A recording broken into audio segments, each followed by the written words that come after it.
Tuhan membebaskan kecemasan akan masa depan dampak COVID-19. Selasa siang 2 Juni 2020, saya tiba-tiba galau memikirkan pekerjaan saya.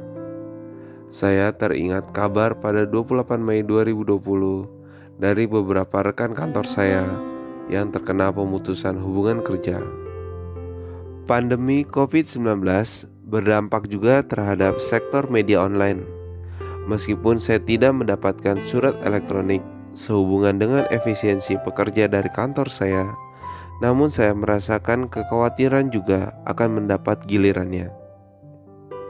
Saya juga terpikirkan akan orang-orang yang terdampak dari COVID-19 ini. Mungkin saya yang bersikap berlebihan ketimbang mereka yang masih semangat dan berjuang di luar sana.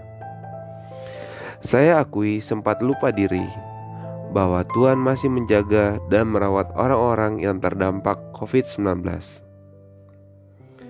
Selasa malam 2 Juni 2020, sekitar pukul 19.35 waktu Indonesia Barat, saya membuka media sosial Facebook. Saya mendapatkan kekuatan ayat dari kitab Yeremia. Saya kemudian membaca versi lengkapnya dari aplikasi Alkitab. Demikian bunyinya. Beginilah firman Tuhan, cegahlah suaramu dari menangis dan matamu dari mencucurkan air mata, sebab untuk jerih payamu ada ganjaran. Demikianlah firman Tuhan, mereka akan kembali dari negeri musuh, masih ada harapan untuk hari depanmu. Demikianlah firman Tuhan, anak-anak akan kembali ke daerah mereka. Yeremia 31 ayat 16 sampai dengan 17. Senin 8 Juni 2020, saya merefleksikan Injil Yesus Kristus menurut Matius 5 ayat 1 sampai 12. Saya diberi semangat dan kekuatan dari Tuhan secara khusus dari Matius 5 ayat 3 sampai dengan 4. Demikianlah bunyinya. Berbahagialah orang yang miskin di hadapan Allah, karena merekalah yang mempunyai kerajaan sorga. Berbahagialah orang yang berduka cita, karena mereka akan dihibur. Saya bersyukur Tuhan menghibur saya di saat sedang duka, galau dan khawatir. Tuhan Yesus memberikan saya penghiburan dan kekuatan untuk bersikap dalam kemiskinan roh. Dalam Kompendium Katekismus Gereja Katolik nomor 532 dikatakan, Yesus menuntut para muridnya untuk menempatkan Dia di atas apapun dan siapapun.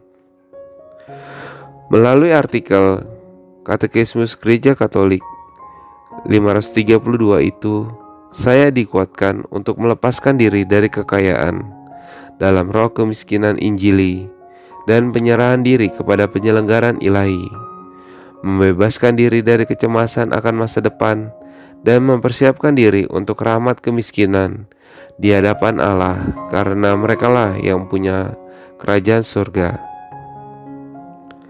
Demikianlah bacaan Injil hari ini yang saya refleksikan untuk saya berserah diri kepada penyelenggaraan Tuhan, bersikap bijaksana terhadap dampak COVID-19, berdoa untuk mereka yang mengalami kesulitan, dan tetap berbagi berkat bagi sesama. Walaupun pada hari Senin ini, tadinya saya berencana tidak ingin berbagi sharing, namun ada suara kecil dalam hati saya yang mendorong saya untuk berbagi dalam refleksi singkat ini. Marilah kita berdoa dalam nama Bapa dan Putra dan Roh Kudus. Amin. Tuhan Yesus, aku bersyukur kepadamu untuk rahmat dan kasih-Mu yang masih tercurah hingga detik ini. Tuhan, aku berterima kasih kepadamu karena aku masih dihibur dalam kedukaan galaunya hatiku. Tuhan, aku berdoa bagi orang-orang yang mengalami kedukaan dan kesulitan karena dampak pandemi COVID-19 ini.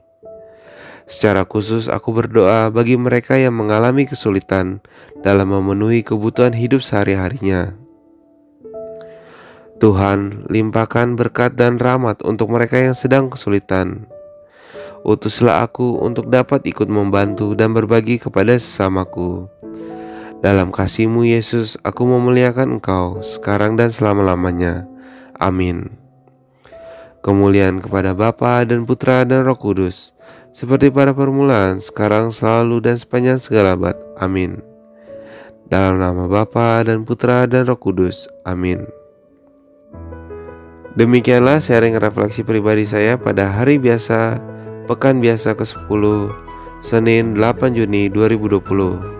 Dari Harapan Jaya Bekasi Utara, saya mengucapkan banyak terima kasih atas perhatian dan waktunya. Sampai jumpa dalam kesempatan berikutnya. Tuhan Yesus memberkati. Amin.